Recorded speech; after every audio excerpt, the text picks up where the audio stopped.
Most ghost hunting games suck, and in this video I'm gonna tell you why most of the Phasmophobia clones out there completely missed the point of what made Phasmo so successful. Now before you rush to the comments, make sure to watch this video to the end to understand my reasoning. Because ultimately my goal is not to crap on these games, it is to make them better for all of us. I think a lot of them bring really good ideas to the table, so I want this video to be a pond of inspiration for current and future ghost hunting devs. And it should also not just be my opinion, I would love to get yours as well, so let me know in the comments down below whether you agree or disagree with me. So without further ado, let's jump right into it.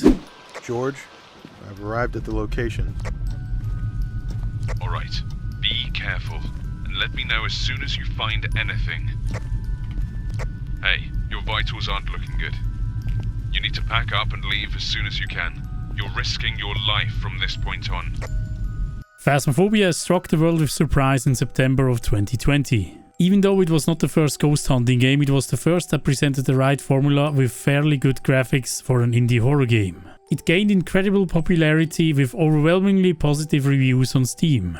And it was all developed by one person alone and single-handedly defined a new subgenre of horror games. Months later, many others tried to emulate the success of Phasmophobia by offering their own spin to the genre. While some of them were fun to play for a while, they all seemed to miss some crucial parts. We are going to dive into some of these ghost hunting games to highlight the good and the bad and compare them to Phasmophobia in the end to figure out why people keep going back to the good old Butcher and his blinking friends. The first ghost hunting game that was released after Phasmophobia was Ghost Exorcism Inc. Since it was the first, everyone was eager to see what other ghost hunting developers come up with and thus created a huge hype around it. Many even praised it to be much better than Phasmophobia. The game aimed to have a different gameplay loop with an exorcism in the end. While it also had evidence items, the evidence was not used to figure out the ghost type, but for the type of exorcism you have to execute. The ghosts are figured out by simply looking at their ghost model. While this system was fun for a while, it became quite repetitive at some point. The game came up with some really good maps with a spooky atmosphere that was then completely destroyed by ghosts memeing around and breaking a player's immersion. A feature I really enjoyed was the knocking down of doors during hunts that rendered them completely unusable and brought back a glimpse of spookiness. Even though the next game we are going to talk about was discontinued, I still want to mention something that I liked about it. Obsidio was a project of one developer that tried to let you figure out the ghost by a ton of unique interactions. There were so many ghost interactions in this game that it was impossible to apply them to a specific ghost. That's why the developer even had to add a search function to find the interaction you have just witnessed. While this was a cool idea, the sheer amount of interactions felt too overwhelming, making it impossible to build memorable ghost identities.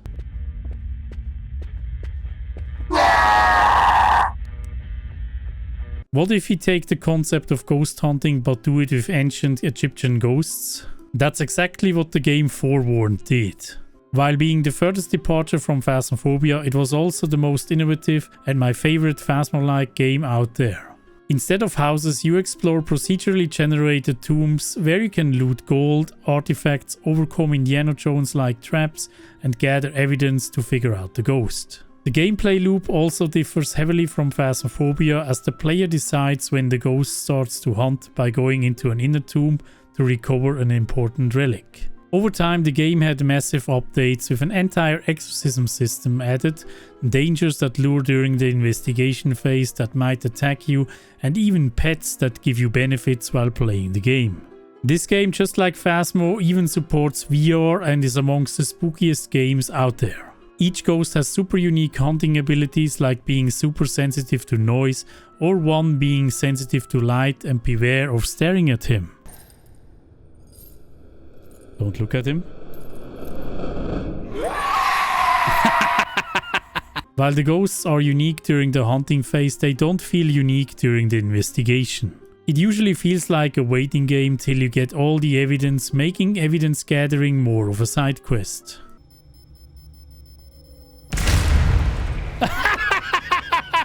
A game that caused a lot of controversy while also catching a lot of attention that popped up in July of 2022 was Ghost Watchers.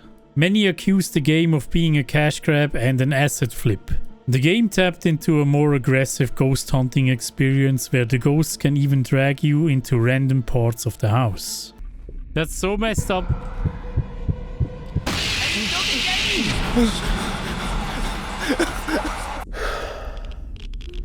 And even after the latest updates, the game feels incredibly overwhelming with everything that is happening.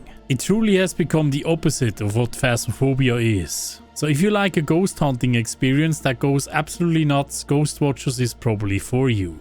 Being a bit closer to Phasmophobia is what Ghost Exile wanted to be. A game that has very similar mechanics to Phasmophobia, even down to the ghost behaviors. The game also added exorcisms and intense jump scares, the best one I've seen by the time. Oh wait, I just saw dots, I think. Oh yeah, oh my god! The exorcisms feel extremely boring though, and definitely overstays its welcome. But what if you want to make a more realistic ghost hunting game where you cannot die and it's all about the story? That's what Conrad Stevenson's Paranormal PI wanted to achieve. The game's strong points are the heavy lore behind the ghosts and the semi-open world with sometimes even multiple entities spooking around. While I appreciate this concept, I could not get used to the ghosts not being able to kill you. A sense of danger is definitely missing for me, but it will certainly appease to some that like friendly ghosts. One major flaw I saw with this game was the ghosts becoming more active the more evidence you gather. This system always felt like ghost hunting on rails, spamming the evidences once the opportunity arrives.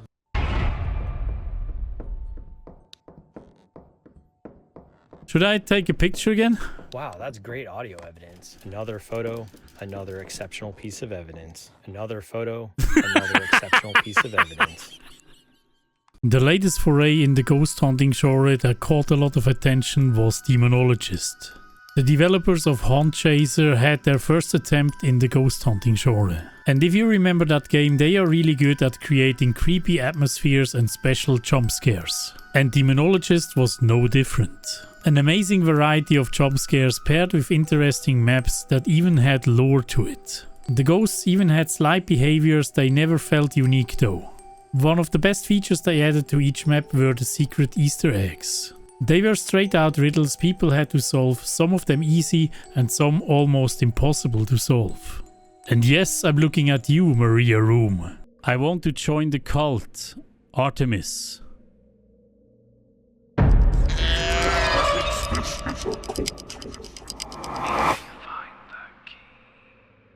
I literally spent over 100 hours to get into that room, and I think to this day nobody made it in yet.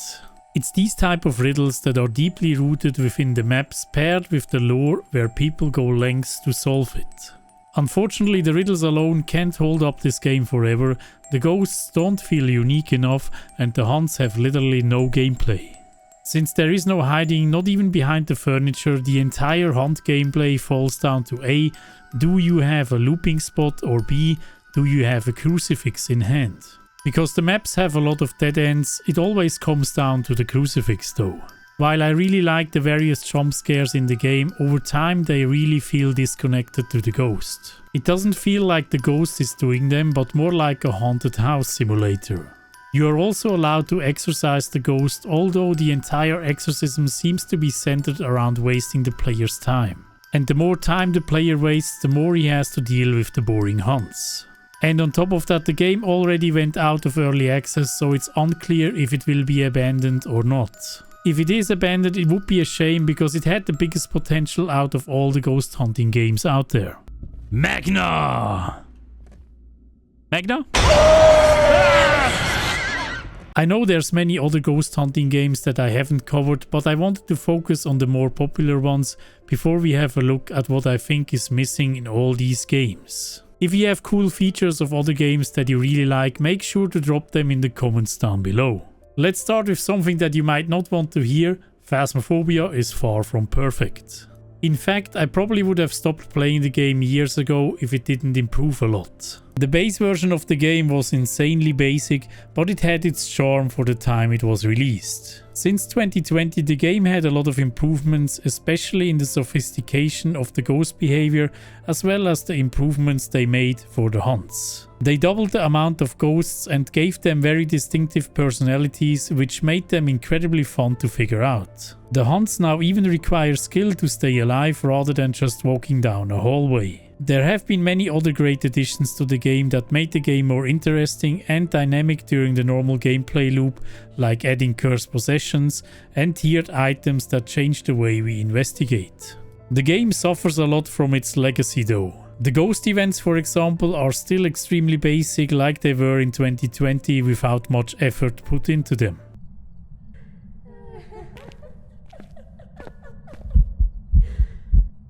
You either get a ghost walking at you, standing still, or a cloud coming at you with a loud hiss. More thoughtful ghost events like a ghost reaching out from under the bed, a bed sheet falling down, or the occasional creep behind the door would definitely increase the immersion in the game. Even how the ghost can interact with the environment is pretty limited.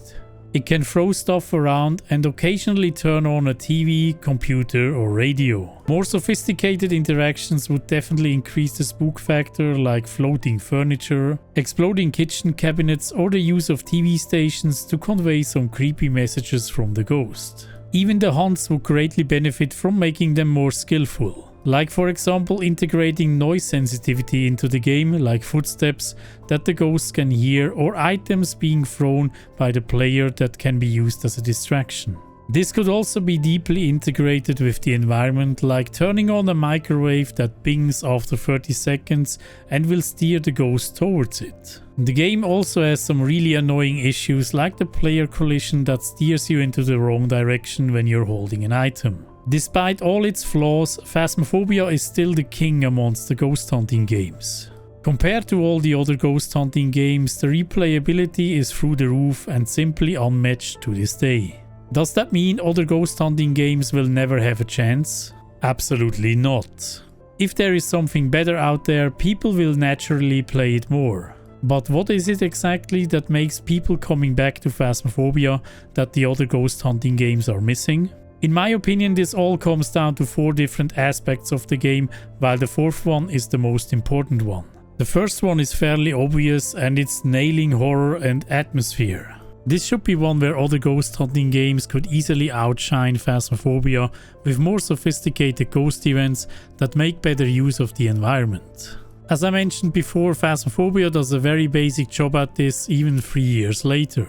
The important thing here is though that you don't overdo it. It should feel that the ghost is actually doing it rather than just a random jump scare. The jump scares should still remain rare and be part of a slow build-up in activity. Phasmophobia has a great system that makes the ghost more active the more the player talks to it.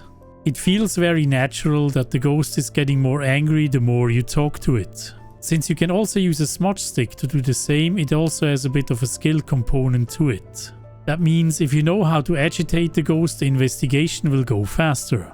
And by the way, you don't have to make the ghosts blinky blinky during the hunts only because Phasmophobia is doing it. You could also imagine different hunts. What if the hunts would look like this here?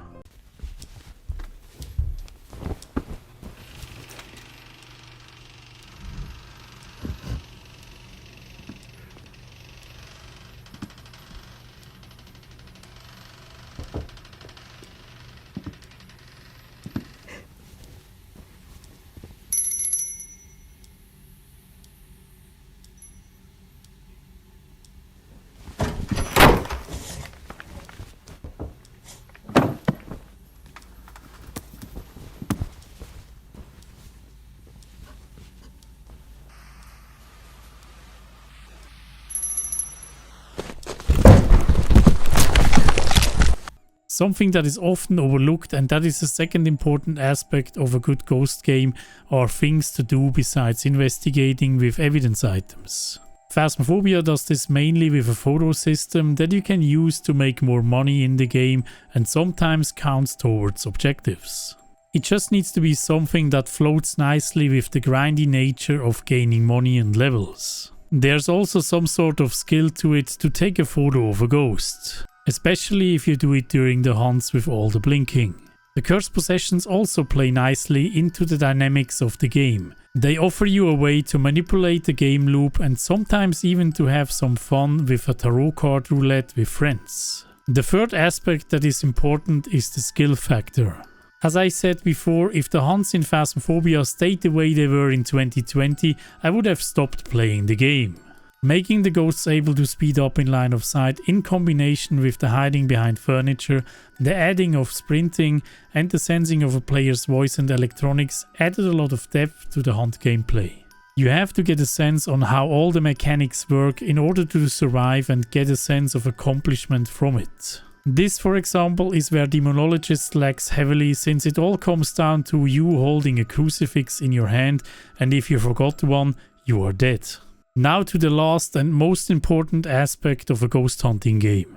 The major reason I keep coming back to this game even after playing for over 2000 hours is the nature of Phasmophobia being a logic puzzle. Phasmophobia does this perfectly with the ghost behaviors. Giving the ghosts various abilities, active and passive, makes it incredibly fun to solve the mystery of the ghost, even if you have no evidence items. They even have different behaviors during the hunts, which makes the hunts even more interesting. And even if you use evidence items, you can use your logic to rule out some of the ghosts, which gives the player an excellent sense of accomplishment. It's important though to have a really good mix of ghosts where some of them are easy to figure out and some of them are extremely hard. It's not enough though to just slap an ability to a ghost. Each ghost in Phasmophobia has multiple weaknesses and strengths. Some of them are active abilities and some are passive, and they are either super easy to figure out or super sneaky. It's generally the mix of all these abilities that make the gameplay super fun and interesting. And Phasmophobia even integrates these abilities nicely with some items that aren't even evidence items. So even if you don't use the evidence items, you can still use some other items to figure out what ghost it is. On top of the behaviors offering a logic puzzle, they also give the ghosts an identity. For example, back in the day and even today, everyone knows the Revenant and what it stands for. It stands for super fast speeds and death. It is feared amongst players. That identity was what made Phasmophobia so special. It was even taken a step further by just giving the ghost a name, like Phasmophobia does on the whiteboard in the truck.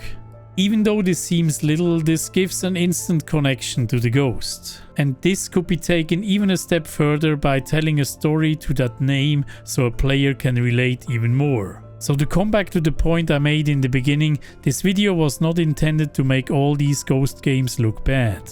In fact, I would highly recommend playing them all since they offer hours of fun and spooks. But I would love to see a change in the ghost hunting genre without developers just adding exorcisms and spooks to their game and calling it better than Phasmophobia. Better make sure to get the basics right first and then add additional features to be unique. And yes, there's still plenty of space to do a better job than Phasmophobia. But let me know your thoughts in the comments down below. Do you agree or disagree with my points? Also make sure to share this video with as many ghost hunting friends as possible so we can get a wide variety of viewpoints. Thank you guys so much for watching and I hope to see you in the next one. Bye bye. Oh, all these patrons. Thank you so much guys for your support. Mwah. Big schmouts.